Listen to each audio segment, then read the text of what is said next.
secara tipikal orang kita sendiri, kebiasaannya dia akan lepas injury je terus pergi urut.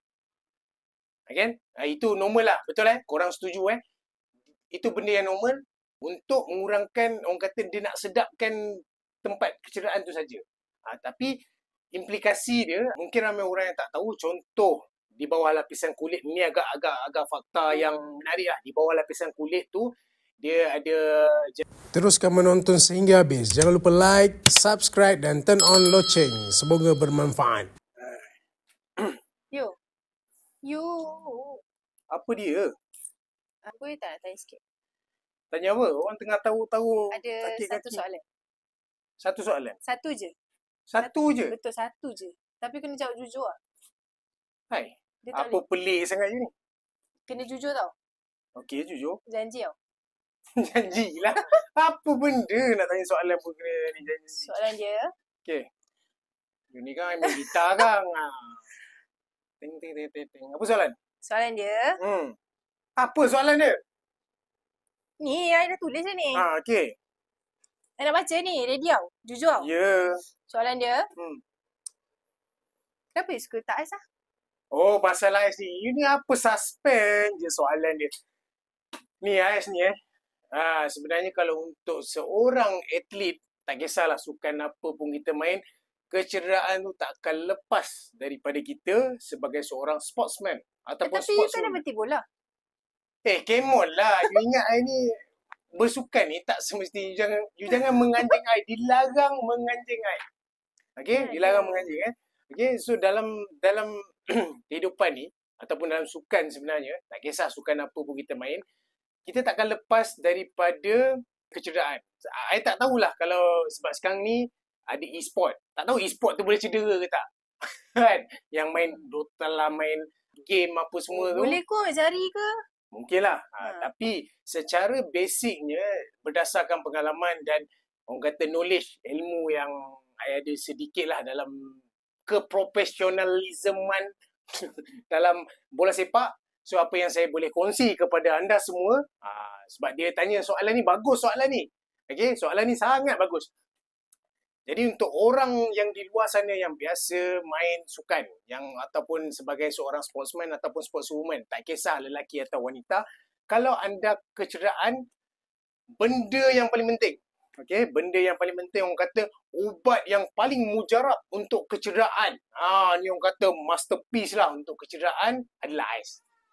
Ini adalah awalan daripada orang kata proses treatment seterusnya. Andai kata contoh, kita kalau dalam bola sepak, saya bagi contoh dalam bola sepak ataupun dalam karier saya sendiri, kita orang akan terdedah tambah-tambah. Saya sebagai seorang penjaga gol yang menyelamatkan bola, bukan setakat menyelamatkan hati wanita, tetapi menyelamatkan bola. Wanita yang mana Wanita yang mana? Itu tak apalah. Janganlah bincang kat sini. Benda boleh bincang kat tempat lain. Okey? Wanita yang menyelamatkan bola daripada gawang dibolosi. Macam hati wanita, kita menyelamatkan daripada merasa keseorangan ataupun lonely. Yang mana satu? Tak kisahlah. Okey, balik pada cerita ais ni. Jadi apa yang terdedah kepada saya adalah pelanggaran mungkin dengan striker ataupun defense sendiri. Sebab sebagai seorang penjaga gol ni, kita terdedah sebab kita akan menyelamatkan bola, kita akan melakukan apa saja seperti hati wanita tadi. Kita akan melakukan apa saja untuk menyelamatkan hati wanita. Begitu juga bola. Begitu juga bola yang kita akan cuba sedaya upaya sebagai seorang penjaga gol untuk menyelamatkan bola daripada masuk ke gawang kita. Tak kisah kita terpaksa mengambil risiko untuk berlaga dengan striker Waimah, dengan player kita sendiri ataupun defend kita sendiri. Jadi pelanggaran tu akan menyebabkan mungkin muscle bengkak ataupun tulang bengkak ataupun orang kata inflammation, keradangan dari segi otot ataupun tendon kita lah.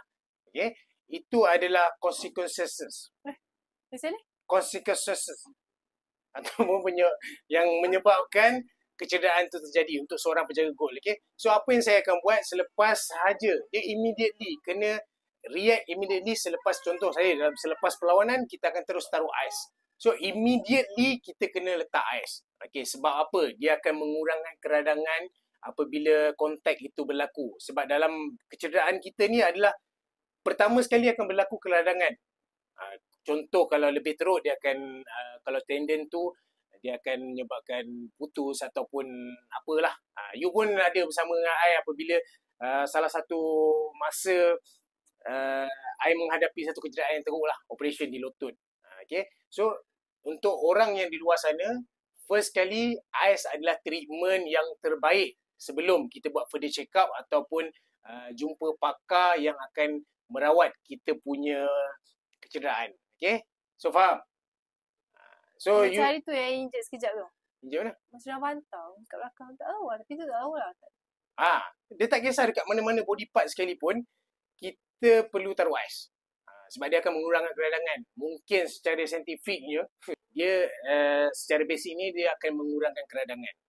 Ais tu akan mengurangkan keradangan dan dia mengurangkan kita punya, orang kata, bengkak yang ada pada kaki ataupun kecederaan lain lah. Berbanding secara tipikal orang kita sendiri, apa yang dia akan buat kebiasaannya, dia akan lepas injury je terus pergi urut. Kan? Itu normal lah. Betul Korang setuju Itu benda yang normal. Bila injured je orang akan pergi urut. Untuk mengurangkan, orang kata dia nak sedapkan tempat kecederaan tu saja. Tapi implikasi dia ataupun efek dia, mungkin ramai orang yang tak tahu. Contoh, di bawah lapisan kulit, ni agak fakta yang menarik lah. Di bawah lapisan kulit tu, dia ada jaringan-jaringan muscle. Okay, jaringan-jaringan muscle ataupun tisu-tisu. Apabila tisu itu mengalami satu kekoyakan dan bila kita push dia lagi dengan urutan, kemungkinan dan mungkin ada yang orang kata berpengalaman, bila korang urut, lepas tu dia jadi biru. Betul Lepas korang urut, dia akan jadi biru. Itu makna kata tisu yang di bawah lapisan kulit kita tu dia mula mengoyak lagi. Memang bila kita urut tu kadang-kadang kita akan rasa lebih orang kata lebih lega. Tapi dia akan beri efek yang tak berapa baik lah. Itu sebab kalau kita taruh ais, tisu tu takkan koyak, inflammation tu akan kurang. So apa perbezaan yang kebiasaan orang buat dengan cara sebenar yang perlu buat, efek dia berbeza. Satu, bila kita terus urut, kemungkinan tisu bawah lapisan kulit tu akan lebih koyak. Ataupun kalau kita taruh ais, tisu tu still akan remain. Kalau dia cedera yang sama, tapi dia akan kurangkan inflammation ataupun keradangan. So korang pilih mana yang korang nak lebih baik. Macam doktor lah you explain. Macam doktor Tak, itu mungkin I dulu medik dekat India. Tapi bukanlah, itu bukan nak cerita I ni belajar terlampau tinggi tentang ini, adalah berdasarkan pengalaman. Berdasarkan pengalaman.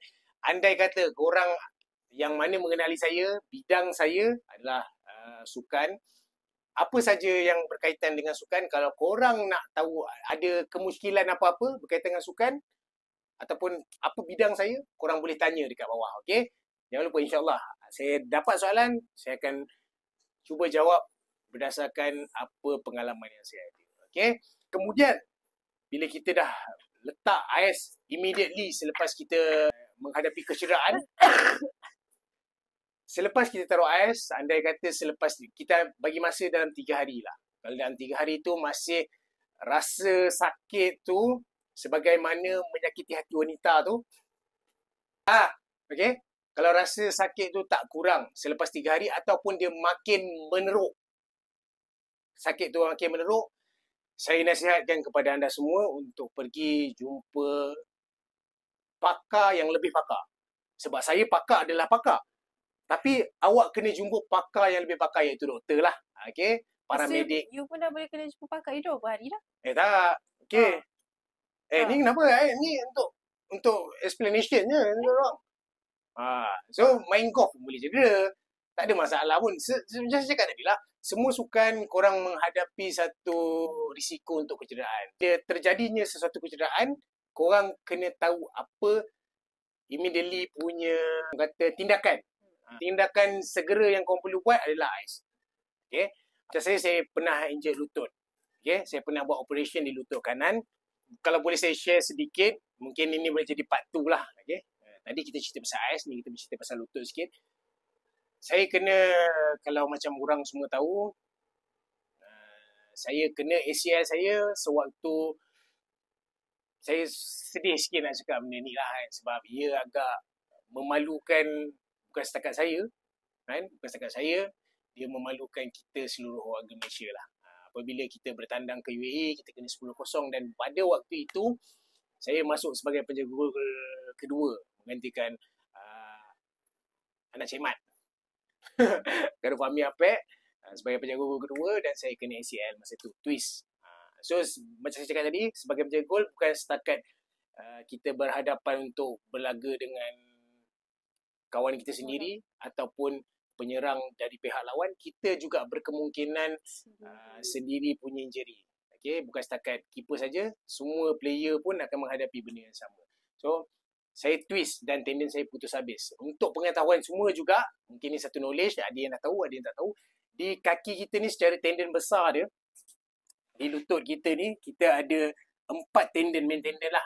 Sebenarnya tendon kecil, kita ada ACL, yang mana main, biasa kalau orang tahu, kalau bola semua ACL lah. Okay, di belah tengah, kita ada MCL di belah dalam, PCL di belah belakang dan LCL, okay, di belah kiri. So macam doktor kan sebenarnya kan.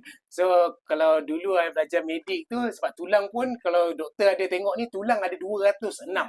Okay, ketul dalam seluruh badan kita, tulang ada 206 ketul. Sebab dulu saya belajar sikit sport science walaupun tak sambung lah kan. Okay. So kita ada ACL, kita ada PCL, kita ada LCL di belah luar, kita ada MCL di belah dalam.